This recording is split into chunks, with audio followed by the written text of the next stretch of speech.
Hello students, आज हम NEET 2025 question booklet set 75 physics portion solve करेंगे। Question number 1, the current passing through the battery in the given circuit is. यहाँ पे Wheatstone bridge से related ये question है। देखो यहाँ पे जो ये 5 ओम और ये 3 ओम,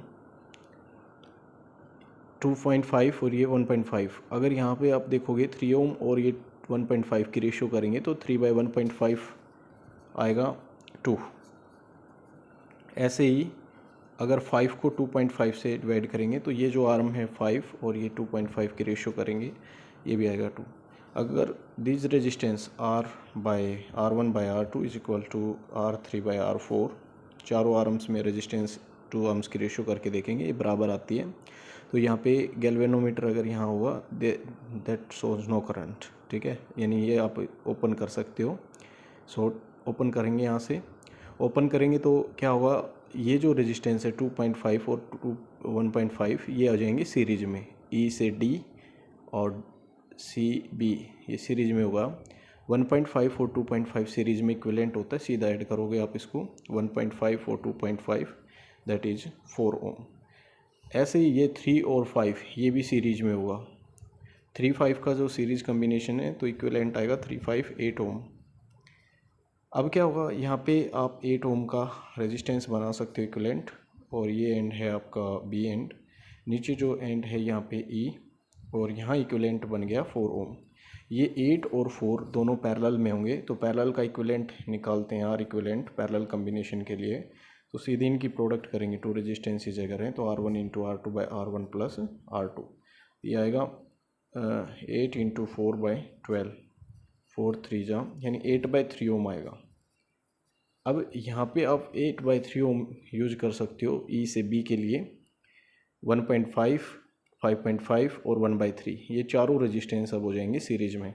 सीरीज में इक्विवेलेंट होता है, सीधा ऐड होंगे 8/3, 1.5, 5.5 और 1/3। तो 8/3 और ये 1/3 ये 9/3 होगा, 9/3 मतलब 3, और ये जो 5.5 और 1.5 को जोड़ेंगे तो 6 और ये 7, तो 7 ओम ये आएगा। तो 3 + 7 इक्विवेलेंट जो रेजिस्टेंस होगा पूरे सर्किट में इसमें 10 ओम होगा। सप्लाई है हमारे पास 5 वोल्ट की, तो आपको यहाँ से current flowing through the circuit आपको निकालना है, तो दैट इज V/R।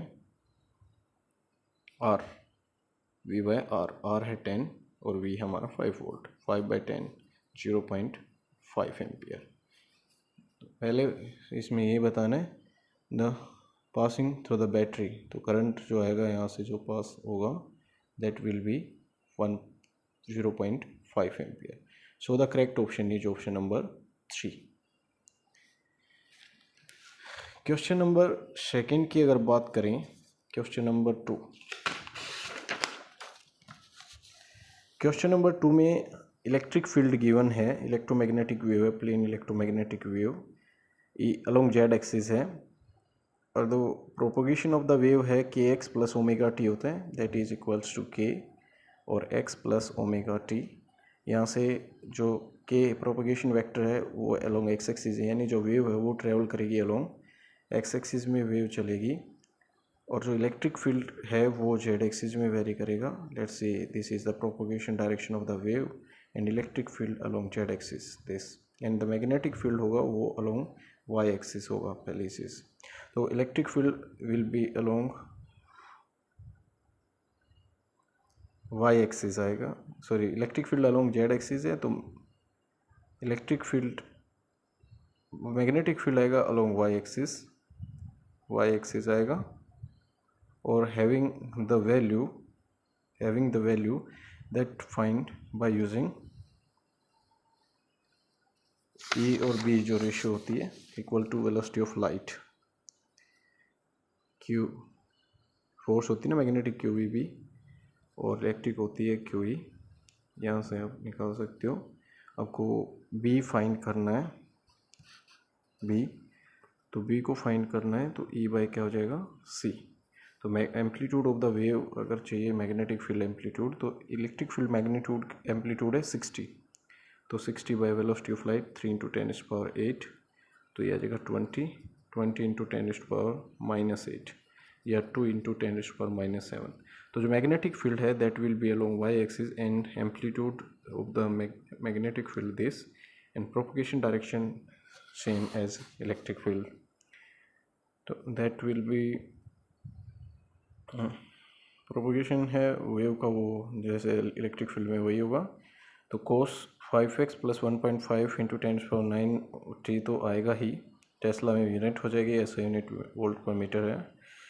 तो यहाँ से b अलोंग y एक्सिस आएगा, b अलोंग y एक्सिस आएगा 2 इंटू 10⁻⁷ cos 5x + 1.5 इंटू 10⁻⁹, ये आएगा। Option number 2 is correct. Okay, now question number 3। Question number 3, यहाँ पे क्या है, एक ओपन ऑर्गन पाइप है, दोनों तरफ से ओपन है। तो यहाँ से अगर कोई भी वेव जो बनेगी, आप ये ले सकते हो वेव। तो यहाँ से जो इफेक्टिव लेंथ है अगर ओपन ऑर्गन पाइप की L, तो ये जो L होगा ये आएगा इक्वल्स टू L जो लेंथ होगी, ये पूरी वेव नहीं क्रिएट होगी। वेव अगर पूरी बनेगी तो ऐसे बनती है। ओपन ऑर्गन पाइप में जो ये जो इफेक्टिव लेंथ है 2L के लिए लैम्डा होता है। तो L इज इक्वल्स टू लिख सकते हो आप, L इज इक्वल्स टू लिख सकते हो आप हाफ लेम्डा, λ/2, यानी लैम्डा है 2 ऑफ लेंथ में बनेगा। तो यहाँ से फ्रीक्वेंसी निकालनी है ओपन ऑर्गन पाइप के लिए। तो फ्रीक्वेंसी क्या होती है, V is equal to lambda into nu. तो जो फ्रीक्वेंसी होगी, न्यू फ्रीक्वेंसी है ना, फ्रीक्वेंसी F, तो V बाय क्या होती है, लैम्डा। तो V बाय लैम्डा, लैम्डा है 2L। तो ओपन ऑर्गन पाइप के लिए जो फ्रीक्वेंसी होगी वो V/2L होगी, V/2L। Now this pipe, open organ pipe is vertically dipped in water drum to half of its length। तो half of its length के लिए ये वाटर ड्रम में इंसर्ट कर दिया। ये वाटर है यहाँ पे, इसमें हाफ ऑफ लेंथ के लिए इसको वाटर में ड्रम कर दिया, यहाँ पे ड्रम कर दिया। तो अब जो ये इफेक्टिव लेंथ है ये बचेगी L/2। और ये जो पाइप हो गया ये क्लोज्ड पाइप हो गया, closed organ pipe, closed organ pipe. Close organ pipe के लिए फ्रीक्वेंसी जो होती है वो होती है V/4L होती है, 4L। लेकिन यहाँ पे जो L है इफेक्टिव लेंथ वो क्या है, L/2 हो गई है। इफेक्टिव लेंथ L' लिख लो, इसको आप L/2 से रिप्लेस कर देंगे, 4 इंटू L/2, ये 2 से 2। तो यहाँ भी फ्रीक्वेंसी है वो सेम आ गई है, F2 है ये, मान लिया F1 पहले थी, दोनों क्या होंगे, बराबर होंगे। तो जो फ्रीक्वेंसी रिमेंस सेम, पहले फ्रीक्वेंसी थी एयर में F, तो अब भी फ्रीक्वेंसी क्या रहेगी, F ही रहेगी। क्वेश्चन नंबर 4 है, इसके अंदर दे रखा है कि इलेक्ट्रॉन है मास 9.1 moving with speed this injected into a magnetic field magnitude this perpendicular direction to the motion we wish to find the electric field। क्योंकि यहाँ पे वेलोसिटी सिलेक्टर से क्वेश्चन है। जब हम इलेक्ट्रिक फील्ड, मैग्नेटिक फील्ड, जैसे this is magnetic field north to south, and electric field हम ऊपर से नीचे की तरफ अगर लगा देते हैं, तो इलेक्ट्रिक फील्ड पे जो फोर्स लगती है, चार्ज Q है, अगर इलेक्ट्रिक फील्ड में मूव करेगा तो Q ही फोर्स लगेगी। और मैग्नेटिक फील्ड में अगर V स्पीड से perpendicular to the field move करेगा तो फोर्स एक्सपीरियंस मैक्सिमम करेगा, that will be Q, V velocity and B is the magnetic field. Sine 90 यहाँ पे 1 हो जाएगा। यहाँ से अब वेलोसिटी को सिलेक्ट कर सकते हो, रेशियो ऑफ E बाई क्या होती है, B, यानी particular velocity that is ratio of E by V, सीधा जाएगा पार्टिकल। और यहाँ पे जो वेलोसिटी है वो सिलेक्ट कर रखी है C/100, E/B आएगा। और B का मैग्नीट्यूड दे रखा है 9 इंटू 10⁻⁻⁴।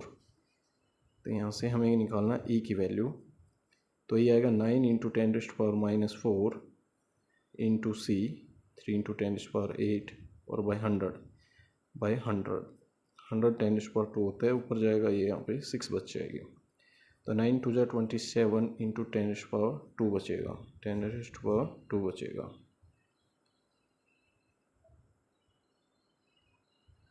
तो E is perpendicular to B होता है और magnitude is equal to 10 into 10⁻²² volt per metre. Option number 3 is correct. Fifth question में दे रखा है एक camera combination of 4 similar convex lenses को यहाँ पे इसने अरेंज किया है एक्सेली, तो एक साथ प्लेस किया है साथ में कांटेक्ट में। पावर ऑफ कॉम्बिनेशन होती है P1 अगर पहले की है, P2 दूसरे की, तीसरे की P4 अलग अलग पावर भी होगी, तो पावर ऑफ कॉम्बिनेशन होती है, सिंपल सम हो जाता है P1 P2 plus P3 plus P4। चारों की पावर इक्वल दे रखी है तो ये P plus P plus 4 times of P हो जाएगी पावर।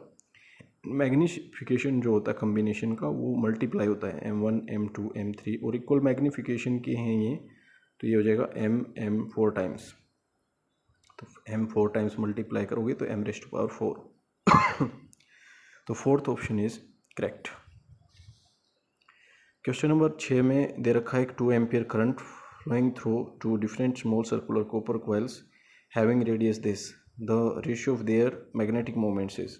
अगर कोई भी करंट कैरिंग लूप होता है, आई करंट पास करता है, ए एरिया ऑफ द लूप है अगर, तो एरिया ऑफ द लूप होता है πr² सर्कुलर है, तो यहाँ से मैग्नेटिक मोमेंट होती है करंट इनटू एरिया, तो current into area of the loop, तो करंट इनटू एरिया, एरिया होता है πr²। यहाँ से आप बोल सकते हो कि जो मैग्नेटिक मोमेंट है वो डायरेक्टली प्रोपोर्शन होगी to the square of radius. तो मैग्नेटिक मोमेंट्स की रेशियो चाहिए तो M1/M2 होगा, that will be square of the radius के प्रोपोर्शनल होगी, R1/R2 का स्क्वायर। अब इसने बोला कि R2 है वो हाफ ऑफ रेडियस है, तो यहाँ पे आप ये 1/2 रेशियो बनेगी, स्क्वायर अगर करोगे तो दैट विल बी 1/4। तो magnetic moments are in the ratio 1/4। Correct option is option number 2।